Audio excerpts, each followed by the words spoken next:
அனைவருக்கும் அன்பு வணக்கம். இங்கே இப்போதைய சேனலில் இன்றைக்கி பார்த்திங்கன்னா, தியான முறைகளில் ஒரு முக்கியமான பிரபலமான முறையாகிய மைண்ட்ஃபுல் மெடிடேஷன் அப்படிங்கிறத பற்றி தெரிஞ்சுக்க போகிறோம். இது எல்லாம் உங்களுக்கு ஏற்கனவே நன்கு அறிமுகமான வார்த்தைகள் தான். இது அடிப்படையாக புத்த மதத்திலேருந்து தான் வந்தது. இப்போது இது வெளிநாடுகளில் மிக பிரபலமாக இருக்கிறது. பெரிய பெரிய நிறுவனங்கள்லாம் கூட இதை சொல்லித்தராங்க. இது நம்ம போன்ற சாதாரண மக்களும் இதை பயிற்சி செய்யலாம். இதுக்கு ரொம்ப மெனக்கெட தேவையில்லை. எந்த ஒரு உணவு கட்டுப்பாடு அந்த மாதிரிலாம் கிடையாது. நேர கட்டுப்பாடு கிடையாது. இதோட கான்செப்ட் என்னன்னு பார்த்திங்கன்னா, நம்ம மனம் கம்ப்ளீட்டாக வெளியிலே அலைஞ்சிட்ருக்குது. கண் காது வழியாக அந்த மாதிரி வாசனை நுகர்தல் மூலமாக இந்த மாதிரி வெளியிலே அலைஞ்சிட்ருக்கிற மனசை நம்ம கட்டுப்படுத்த முயற்சி செஞ்சு அதில் தோல்வி அடைகிறோம். இறுதியாக இதே கொஞ்சம் மாற்றி யோசிக்கிறது தான் மைண்ட்ஃபுல் மெடிடேஷன். எப்படின்னு கேட்டிங்கன்னா, இந்த மனசை முழுமையாக பயன்படுத்திக்கிறது. அவ்வளோதான். உதாரணமாக ஒரு பொருளை பார்க்குறோம். அந்த பொருளை முழுசாக கவனிக்கணும்.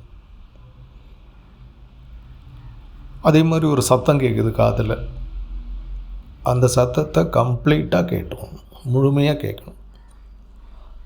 ஒரு வாசனை வருது, கிச்சனில் இருந்தோ இல்லை வெளியில் ஏதோ ஒரு வாசனையோ வருது.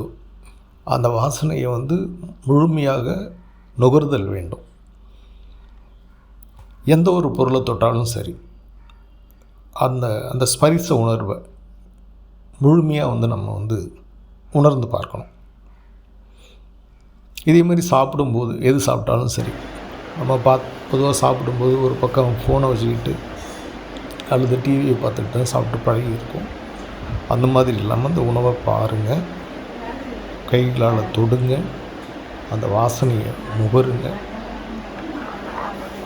வாயில் வைத்து மென்று சாப்பிடும்போது அந்த உணவை முழுமையாக அனுபவித்து சாப்பிடணும்.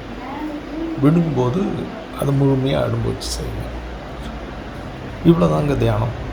இந்த மெத்தடில் மனம் ரொம்ப ஃபோக்கஸ்டாக இருக்கும். இதோட விளைவு பார்த்திங்கன்னா அபரிதமாக இருக்கும்.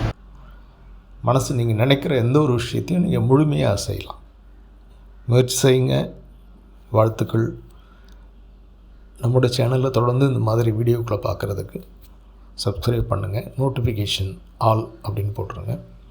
விருப்பம் இருந்தால் லைக் போடுங்க, மற்றவர்களுக்கும் பகிருங்க. நன்றி, வணக்கம்.